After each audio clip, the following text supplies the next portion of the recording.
नमस्कार दोस्तों। GK by Tejpal sir प्रयास एजुकेशन हब नारनौल के इस यूट्यूब प्लेटफॉर्म पर मैं तेजपाल सिंह आप लोगों का हार्दिक स्वागत करता हूं। और स्वागत के साथ साथ आप लोगों से ये आशा भी करता हूं कि नियर बाई जो आपके एग्ज़ाम्स आने वाले हैं, इन कॉम्पिटिटिव एग्ज़ाम्स के लिए आप पूरी तरह से अपने आप को फिजिकली और मेंटली तैयार करें। एट प्रेजेंट में अपने पास में दो बड़ी भर्तियां हैं।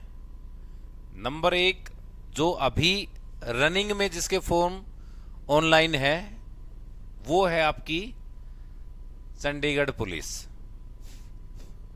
चंडीगढ़ पुलिस, हालांकि इसका संभावित जो एग्जाम का डेट बताया गया है वो 23 जुलाई बताया गया है। 23 जुलाई 2023। ठीक है। अब ये निर्भर करता है सरकार के ऊपर कि वो इस एग्जाम को इस टाइम में कंडक्ट करवाती है या नहीं करवाती। लेकिन अगर जुलाई में ये नहीं होता है तो लगभग अगस्त या सितंबर तक ये भर्ती आपकी एग्जाम्स के नज़र से कंप्लीट हो जाएगी। एग्जाम आपका इन 2 महीनों तक इस भर्ती का लिया जाएगा और इस भर्ती में जो प्रोसेस है वो भी बिल्कुल फास्ट होता है। और वैकेंसी इसमें 700 वैकेंसी निर्धारित की है। अब की बार 700 वैकेंसी है। इसके खत्म होते ही एक बड़ी और भर्ती आएगी दिल्ली पुलिस की। दिल्ली पुलिस, और ये जो दिल्ली पुलिस की भर्ती आएगी इसमें वैकेंसी निर्धारित की है लगभग 7,000 वैकेंसी। तो ये भी अपने आप में एक बड़ा रिक्रूटमेंट है, 7,000 का भी। तो इन 2 बड़ी अपकमिंग भर्तियों में आप लोग अपने आप को इस तरह से प्रिपेयर करें कि आप लोग अपने दिल में ये महसूस ना कर सकें कि जो टॉपिक मैंने नहीं पढ़े या जो चीज मैंने नहीं पढ़ी वो चीज मेरे एग्जाम में आई। तो ये जो टॉपिक्स है ना, जो भी आपको सिलेबस में करवाया जाने लग रहा है, इन टॉपिक्स में से लगभग 97-8% के लमसम ही बोल देता हूं, बाकी 99 तो सभी बोलते हैं और 100% अपने आप में कोई परिपूर्ण नहीं होता है। तो लगभग 95+ जो क्वेश्चन आप लोगों से पूछे जाएंगे जीके के सिलेबस में, वो आप लोगों को प्रयास एजुकेशन हब नारनौल की ऑफलाइन क्लास से और ऑनलाइन क्लास से, इन दोनों के माध्यम से आप लोगों तक पहुंचाने का कार्य ये संस्था करने लग रही है। तो आशा करते हैं कि आप लोग इन अपकमिंग भर्तियों के लिए फिजिकली और मेंटली तैयार रहें। बड़ी भर्तियां हैं, टाइम भी आपके पास काफी है और इस टाइम के अकॉर्डिंग प्रीफरेंस है वो आपकी जॉब की है। तो उस जॉब की प्रीफरेंस को अगर आप अप लेवल पे रखोगे तो उसमें आप लोगों को ये यूट्यूब चैनल और ये ऑफलाइन क्लासेस का इंस्टीट्यूट आपकी हर प्रकार से हेल्प करेगा।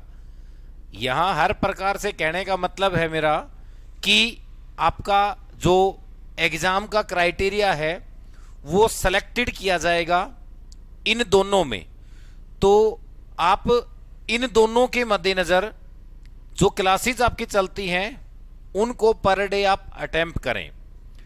आज आपका सिविक्स का 2 छोटे छोटे टॉपिक हैं, उनके बारे में डिस्कस करते हैं। पहला टॉपिक है आपका संसार के देशों के बीच, संसार के देशों के बीच की सीमा रेखाओं के नाम, सीमा रेखाओं के नाम,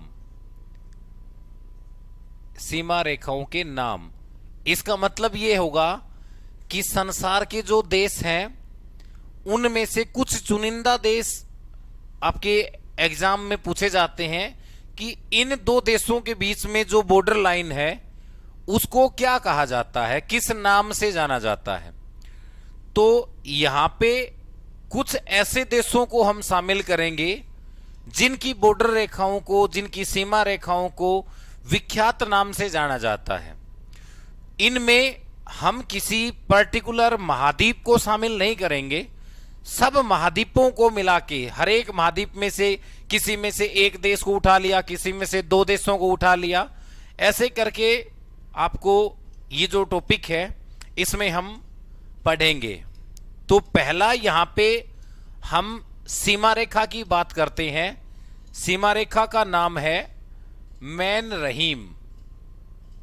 मैन रहीम, ये आपकी सीमा रेखा मैन रहीम, ये दो देशों के बीच में है और उनमें से एक देश का नाम है रूस और दूसरे देश का नाम है फिनलैंड।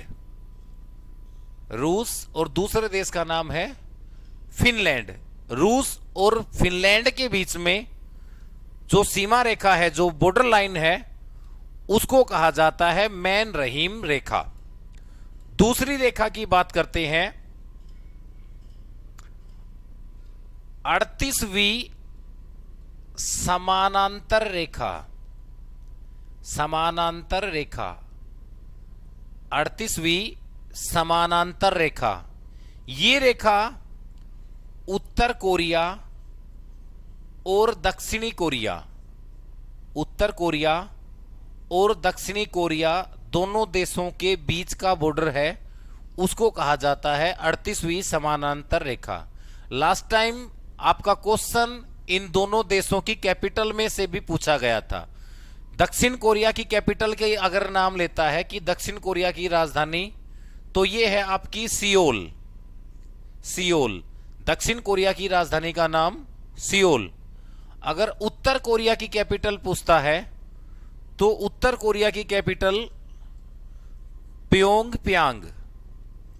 उत्तर कोरिया की जो राजधानी है उसका नाम है प्योंगयांग। तो इसलिए ये दोनों ही इंपॉर्टेंट है, उत्तर कोरिया भी और दक्षिण कोरिया भी, और इनका जो बॉर्डर लाइन है उसको कहा जाता है 38वीं समानांतर रेखा।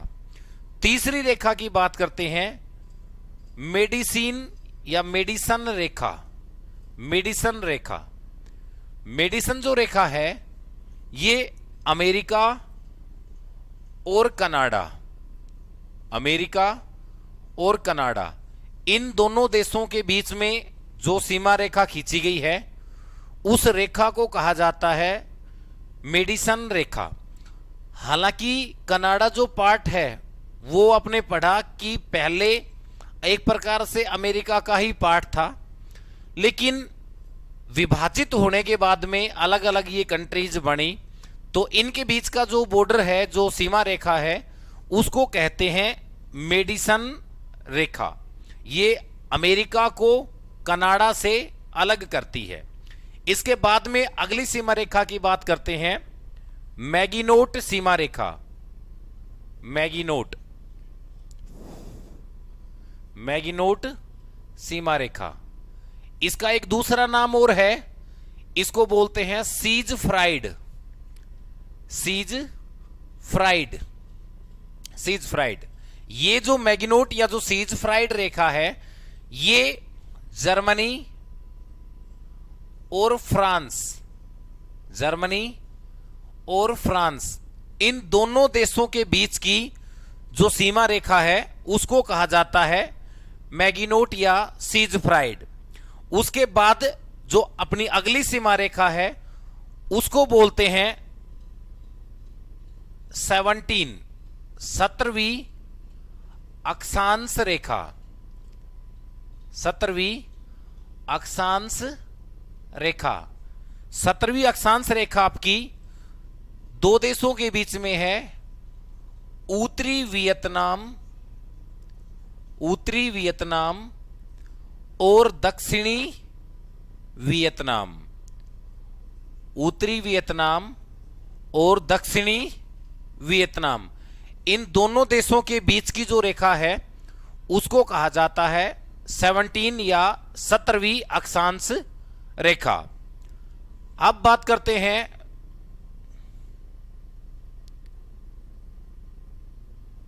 24वीं अक्षांश रेखा। 24वीं अक्षांश रेखा, तो ये जो 24वीं अक्षांश रेखा है ये है आपकी भारत और पाकिस्तान, भारत और पाकिस्तान के बीच में इस सीमा रेखा को कहते हैं 24वीं अक्षांश रेखा। हालांकि एक नाम और भी लिया जाता है भारत और पाकिस्तान के बीच की सीमा रेखा का, अगर नाम लें तो एक नाम और भी आता है जिसको बोलते हैं रेड क्लिफ रेखा। रेड क्लिफ रेखा ये भी भारत और जो पाकिस्तान के बीच की सीमा रेखा है उसको कहा जाता है रेड क्लिफ रेखा। ये सर रेड क्लिफ ने खिंचवाई थी जब भारत और पाकिस्तान का दोनों का विभाजन हुआ। 15 अगस्त 1947 को इन दोनों के बीच में जो विभाजन हुआ, पार्टीशन हुआ या बंटवारा हुआ, उस समय ये जो रेखा खींची गई थी इसको बोला गया था रेड क्लिफ रेखा। वैसे हम इसका एक नाम और भी लेते हैं 24वीं अक्षांश रेखा। तो ये कौन कौन से देशों के बीच में स्थित है? भारत और पाकिस्तान के बीच में स्थित है। इसके बाद में बात करते हैं हिंडनबर्ग रेखा। हिंडनबर्ग रेखा, हिंडनबर्ग रेखा, तो पिछले कुछ समय से जो हिंडनबर्ग एक समाचार पत्र भी था जो पिछले कुछ दिनों काफी चर्चा में रहा। एक एजेंसी है जो रिपोर्ट वगैरह, सर्वे वगैरह छापती है, जिसने भारतीय स्टॉक मार्केट में काफी तहलका मचाया कुछ दिनों पहले, और बार बार एक नाम लिया गया था कि हिंडनबर्ग रिपोर्ट के मुताबिक जो अदानी समूह है उसकी संपत्ति को लेकर एक रिपोर्ट जाहिर की थी हिंडनबर्ग समूह के द्वारा। और इनकी जो रिपोर्ट है उन रिपोर्ट में उन्होंने जो गौतम अदानी की कुछ कंपनीज है उनको, उनके जो लीगल और इलीगल जो कंपनीज है उनके बारे में जो बताया था, तो जिससे उनके शेयरों में भी काफी गिरावट हुई। और इससे हमें यह पता लगता है कि ये जो है हिंडनबर्ग रेखा, ये हिंडनबर्ग शब्द ये जर्मनी से संबंधित है। ठीक है, तो ये जो रेखा होगी हिंडनबर्ग, ये जर्मनी और दूसरा देश पोलैंड, जर्मनी और पोलैंड, इन दोनों देशों के बीच में ये रेखा स्थित है। यहां से लास्ट टाइम आपका जर्मनी का कैपिटल का क्वेश्चन पूछा गया था। जर्मनी का कैपिटल ब्यूनर्स आयंस और पोलैंड का कैपिटल वारसा, पोलैंड का कैपिटल वारसा। तो इन दोनों में इनकी राजधानियों का क्वेश्चन भी आप लोगों से पूछा जा सकता है। इनका जो रेखा है, सीमा रेखा, उसके बारे में भी आप लोगों से इसका क्वेश्चन पूछा जा सकता है।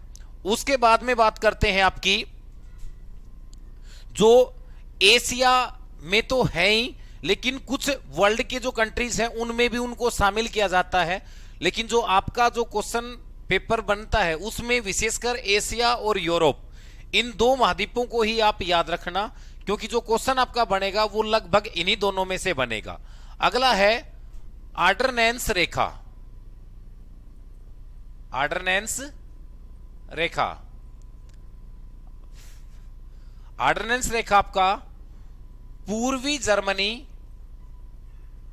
पूर्वी जर्मनी और पोलैंड, पूर्वी जर्मनी और पोलैंड। हालांकि संसार में पोलैंड की बड़ी भूमिका रही है।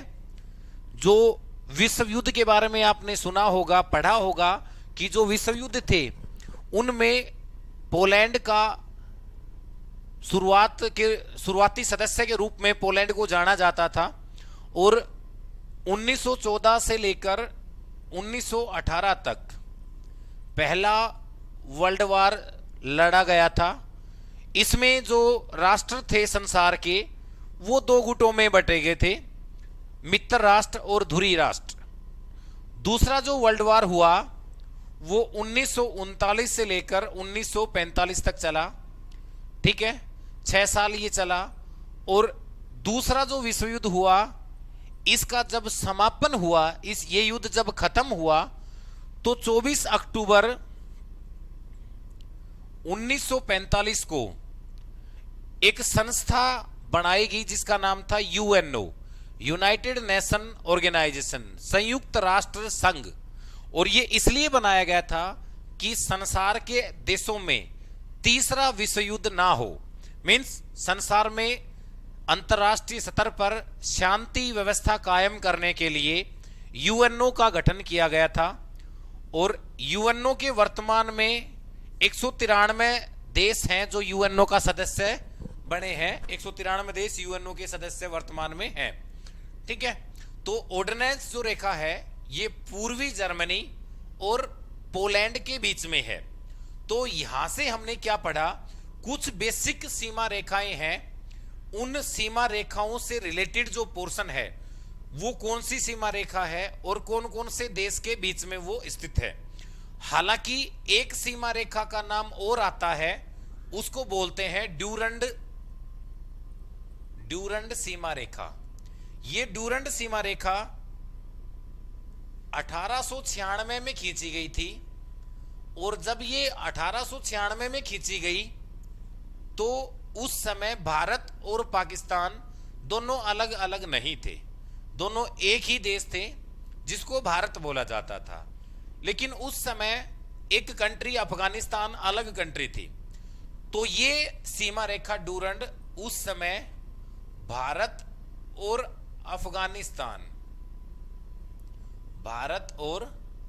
अफगानिस्तान के बीच में खींची गई थी।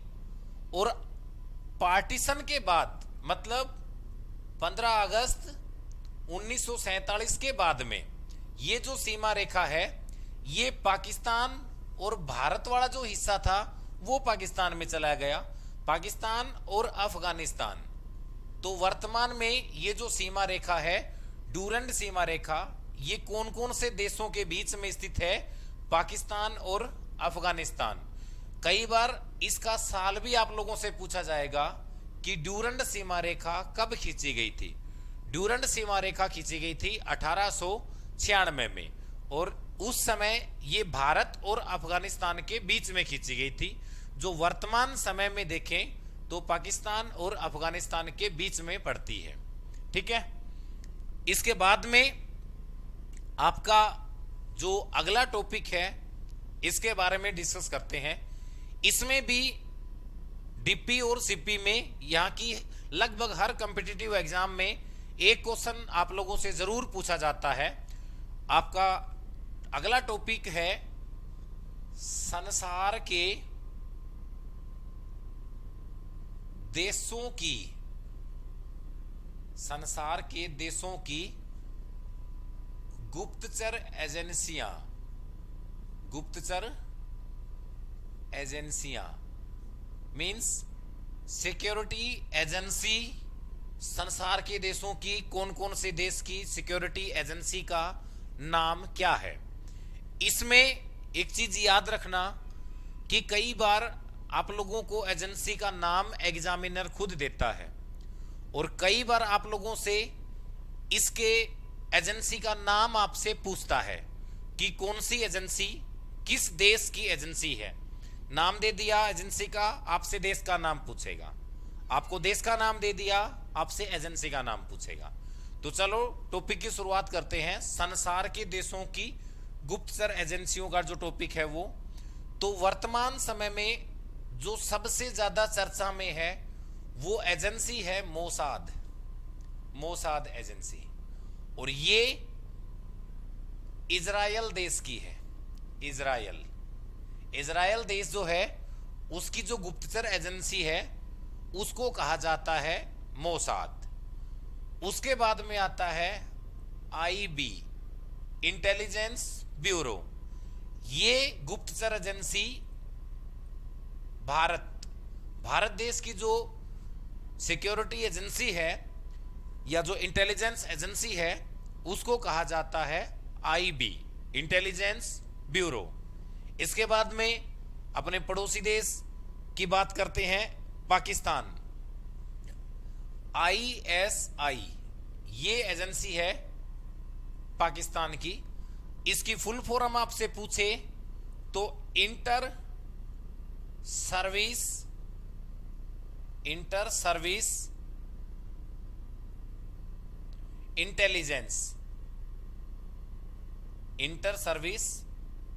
इंटेलिजेंस, इसका फुल फॉर्म है आईएसआई, इंटर सर्विस इंटेलिजेंस। तो ये एजेंसी कौन से देश की गुप्तचर एजेंसी है? पाकिस्तान। इसके बाद में बात करते हैं ईरान की जो खुफिया या जो गुप्तचर एजेंसी है उसको कहा जाता है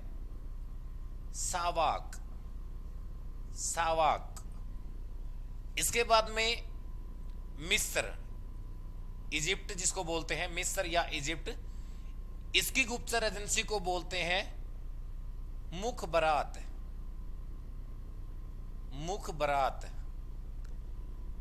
यहां पे एक मिलता जुलता शब्द और भी आएगा, ईरान हो गया इराक की गुप्तचर एजेंसी को कहा जाता है अल मुखबरात। ये दोनों आपको देखने में एक जैसे शब्द लगेंगे कि मुखबरात और अल मुखबरात, लेकिन ये दोनों एजेंसियां जो हैं ये अलग अलग देशों की है। एक मिस्र की है और एक इराक की है। इसके बाद में बात करते हैं यूएसए मतलब अमेरिका। अगर यूएसए की बात करते हैं तो इसकी दो एजेंसियां हैं।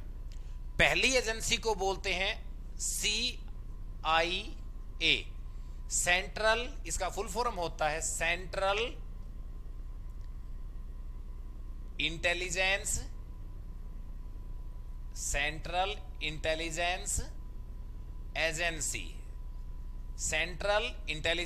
एजेंसी।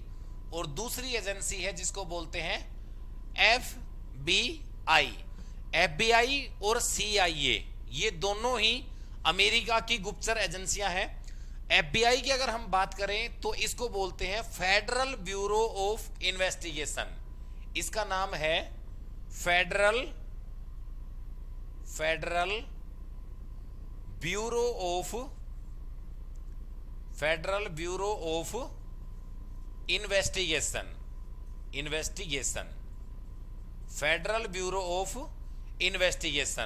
ये दोनों एजेंसियां हैं, ये कौन से देश की हैं?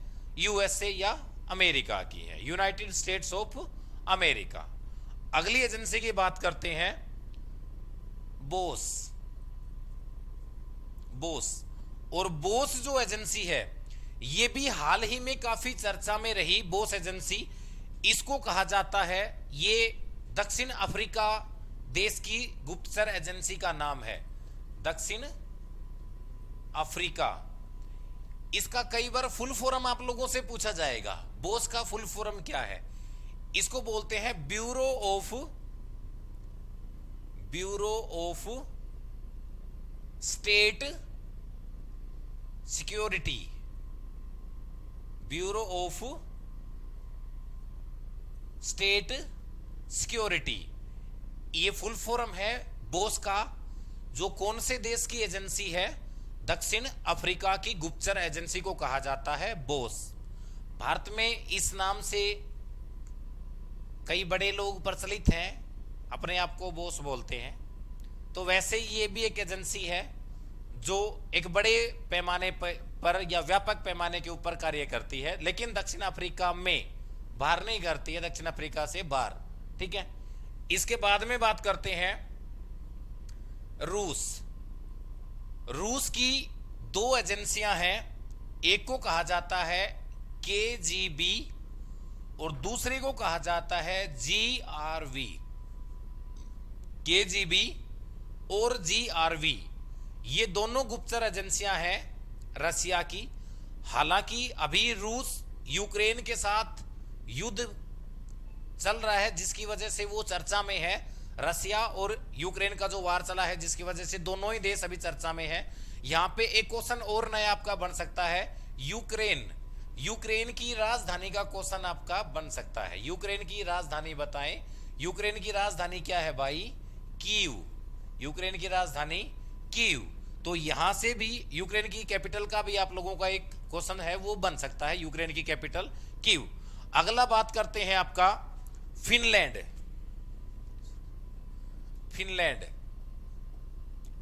फिनलैंड इसकी सुरक्षा एजेंसी का नाम है फिनिश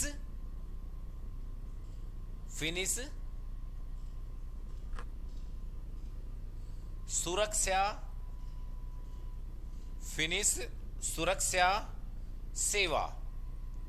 फिनलैंड की गुप्तचर एजेंसी या सिक्योरिटी एजेंसी का नाम फिनिश सुरक्षा सेवा। ये फिनलैंड की गुप्तचर एजेंसी को कहा जाता है फिनिश सुरक्षा सेवा।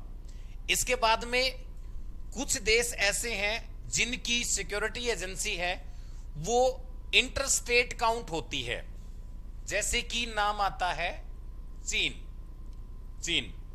की जो सिक्योरिटी एजेंसी है उसको कहते हैं सेंट्रल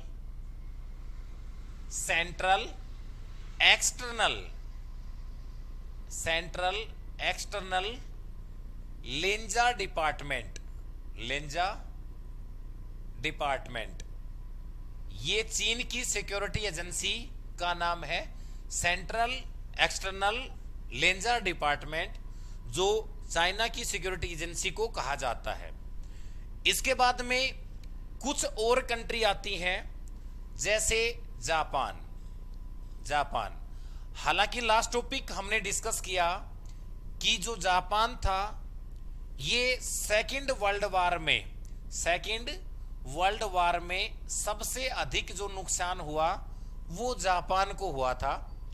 जापान के 2 शहरों के ऊपर बम गिरे, एटम बम गिरे, ठीक है, जिसमें पहला जो शहर था उसका नाम हिरोशिमा, आपने सुना होगा हिरोशिमा, और दूसरा शहर था नागासाकी। 6 अगस्त 1945 और 9 अगस्त 1945, इन 2 डेटों को 2 शहरों के ऊपर एटम बम गिरे, अमेरिका ने गिराए। तो जो जापान है इसकी सुरक्षा एजेंसी को हम क्या कहते हैं? इसकी सुरक्षा एजेंसी का नाम है, जापान की सुरक्षा एजेंसी का नाइचो। जापान की सुरक्षा एजेंसी का नाम नाइचो। तो दोस्तों आज का जो आपका टॉपिक था वो यहीं तक था। अगर आपको क्लास अच्छी लगी हो, टॉपिक आपको अच्छा लगा हो, तो प्लीज वीडियो को लाइक करें, शेयर करें, अपने साथियों तक पहुंचाएं। और ऑफलाइन क्लासेस के लिए प्रयास एजुकेशन हब, नारनौल, नजदीक बस स्टैंड, विजय हॉस्पिटल के पास में आप 9 बजे से 2 बजे तक कांटेक्ट कर सकते हो, क्योंकि 9 बजे से 2 बजे तक वहां पर ऑफलाइन क्लासेस आपका दिल्ली पुलिस और चंडीगढ़ पुलिस और हरियाणा C और D ग्रुप के अलावा जो भी कॉम्पिटिटिव एग्जाम्स हैं उनकी तैयारी करवाई जाती है।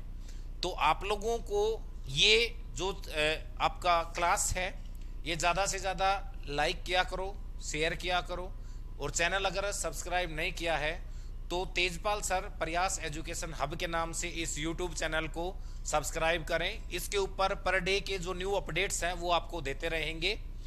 कोई भी स्टेटमेंट या क्वेश्चन अगर आपका क्लियर नहीं है तो उसके लिए आप लोग कमेंट के माध्यम से हमें इंटीमेट करें, ताकि आपकी समस्या का समाधान किया जा सके।